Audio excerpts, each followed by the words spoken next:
Halo?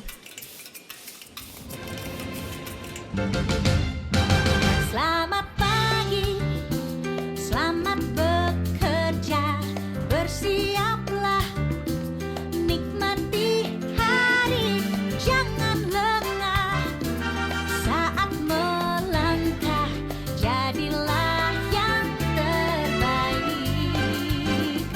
Jantung kota berdetak kencang, seolah siap menentang, cepat berlari, berkejaran, raih peluang dan kesempatan. Halo teman-teman semuanya, pada kesempatan kali ini kelompok kami akan menjelaskan sedikit nih terkait apa itu teknik akuntansi sektor publik dan juga hal-hal penting di dalamnya. Nah, mungkin ini bakal menarik banget ya buat teman-teman semuanya, jadi jangan lupa buat simak terus videonya. Sebelum masuk ke penjelasan lebih lanjut terkait teknik akuntansi sektor publik nih, aku akan kasih info nih terkait tahap-tahap siklus akuntansi keuangan pemerintah daerah yang ada 8 step yang mesti teman-teman semua perhatiin. Yang pertama, ada identifikasi dan analisis transaksi keuangan. Nah, transaksi di pemerintahan sendiri itu ada dua nih teman-teman, ada keuangan sama non-keuangan. Jadi nanti kita harus bisa mengidentifikasi dan juga menganalisis nih mana sih transaksi yang masuk keuangan dan mana yang masuk non-keuangan. Yang kedua, ada pencatatan atau penjurnalan transaksi keuangan. Transaksi keuangan yang udah diidentifikasi dan dianalisis tadi, selanjutnya akan dicatat di dalam buku jurnal. Yang ketiga, ada pengklasifikasian atau posting terkait transaksi keuangan.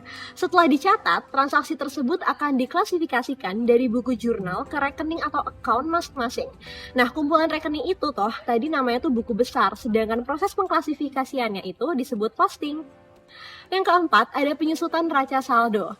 Setelah diposting, akan ada kegiatan merangkum semua saldo akhir dari masing-masing rekening ke sebuah tabel yang disebut neraca saldo. Yang kelima, ada penyusunan jurnal penyesuaian dan juga neraca saldo setelah penyesuaian nih. Jadi, jurnal penyesuaian ini itu berfungsi untuk menyesuaikan saldo rekening agar sesuai dengan kondisi sesungguhnya pada periode tersebut.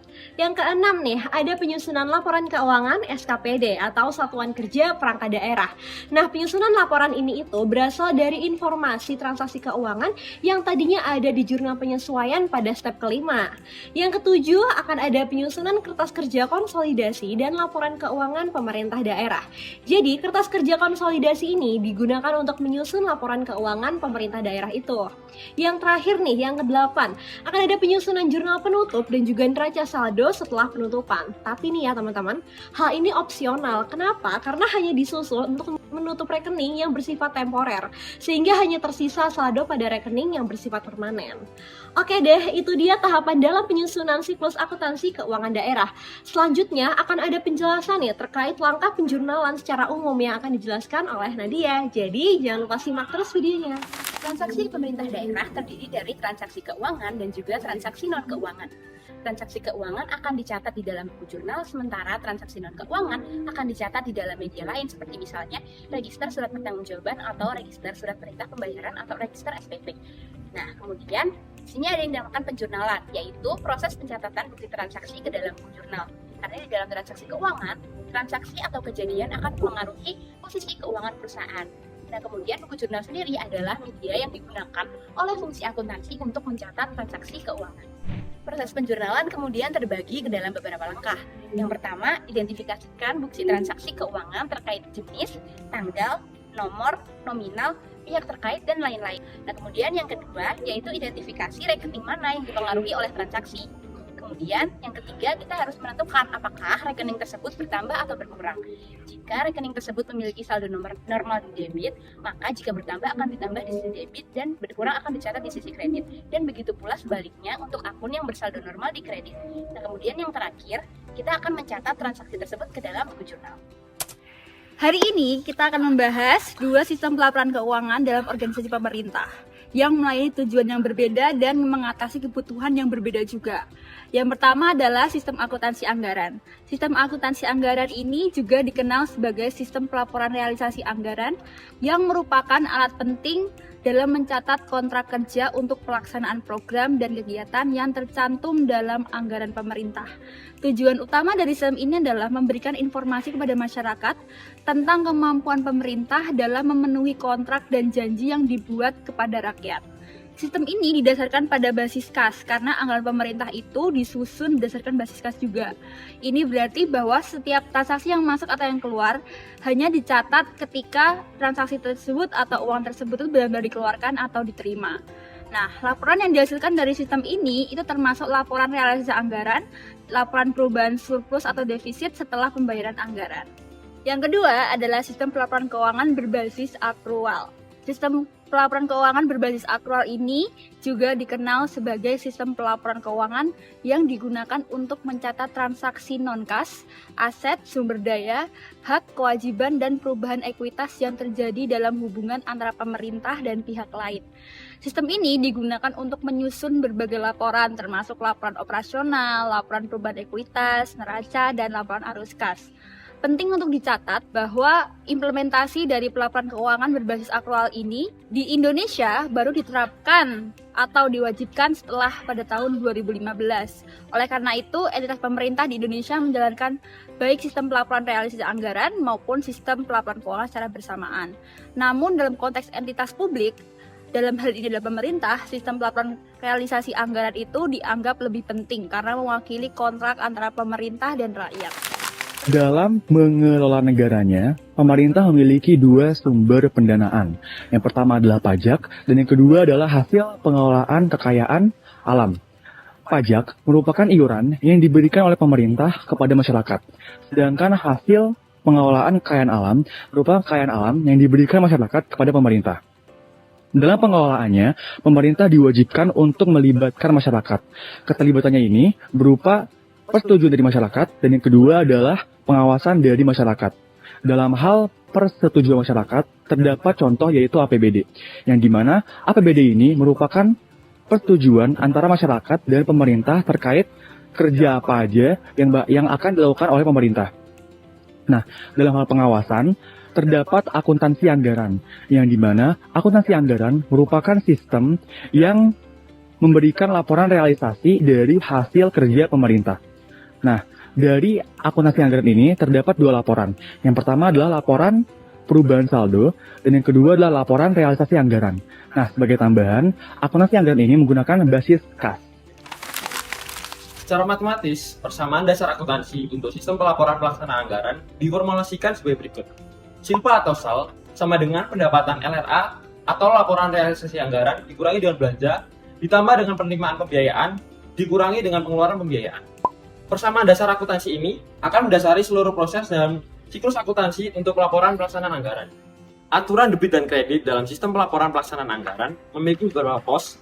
Yang pertama ada pendapatan LRA, bertambah di kredit, berkurang di debit, serta memiliki saldo normal di kredit. Lalu yang kedua ada pos belanja dan transfer, yaitu bertambah di debit, berkurang di kredit, dan memiliki saldo normal debit. Yang ketiga penerimaan pembiayaan, bertambah di kredit, berkurang di debit, serta memiliki saldo normal kredit. Yang keempat, ada pos pengeluaran pembiayaan, bertambah di debit, berkurang di kredit, serta memiliki saldo normal debit. Yang terakhir, ada silpa atau SAL, bertambah di debit, berkurang di kredit, serta memiliki saldo normal debit. Lalu kita masuk ke jurnal pelaksanaan anggaran. Apa sih yang dimaksud dengan jurnal pelaksanaan anggaran? Jadi, jurnal ini digunakan untuk mencatat transaksi yang merupakan realisasi anggaran atas pendapatan laporan realisasi anggaran, belanja, transfer, penerimaan pembiayaan, dan pengeluaran pembiayaan pemerintah daerah selama satu periode. Penjurnalan ini menggunakan cash basis, sehingga penjurnalan hanya dilakukan terhadap transaksi yang menyebabkan cash inflow dan outflow yang berpengaruh ke APBD. Terdapat dua jurnal. Yang pertama adalah jurnal transaksi aliran kas masuk. Jurnal ini terdiri dari pendapatan LRA dan penerimaan pembiayaan.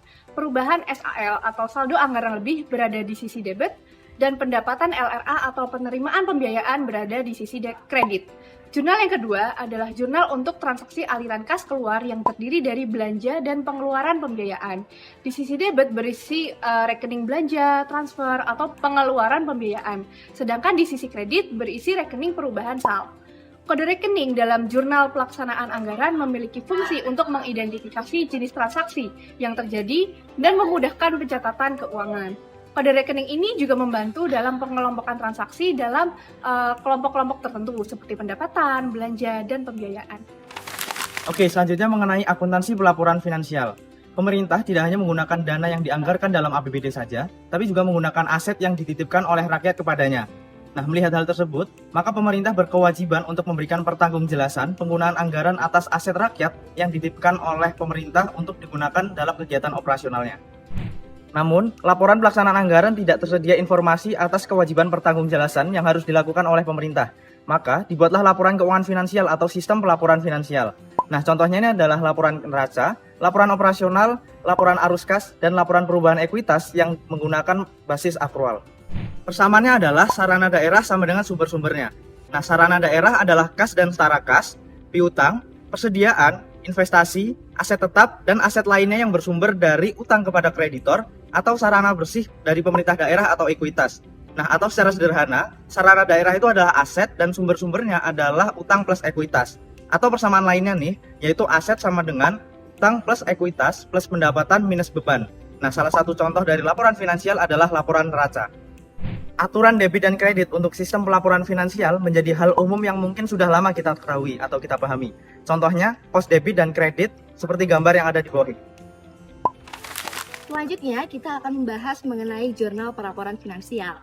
Jurnal pelaporan finansial adalah jurnal untuk mencatat secara akrual transaksi keuangan pemerintah daerah. Semua transaksi keuangan pemerintah daerah dicatat dalam jurnal pelaporan finansial. Namun, khusus untuk transaksi keuangan yang merupakan realisasi anggaran, selain dicatat dalam jurnal pelaporan finansial, juga dicatat dalam jurnal pelaksanaan anggaran. Untuk melakukan penjurnalan sebenarnya tidak jauh berbeda dengan apa yang ada di akuntansi keuangan, seperti untuk saldo normalnya. Contohnya saja pada jurnal standar pengakuan pendapatan, maka pendapatan akan dikredit dan piutang akan didebit. Lalu, untuk jurnal standar untuk mengakui pendapatan karena adanya aliran masuk sumber daya ekonomi, maka pendapatan akan dikredit dan kas di daerah dan kas di bendahara pemerintah akan didebit. Untuk contoh selanjutnya yaitu jurnal standar pengakuan beban. Yang pertama ada jurnal standar untuk mengakui beban akibat timbulnya kewajiban. Maka kewajiban akan dikredit dan beban akan didebit.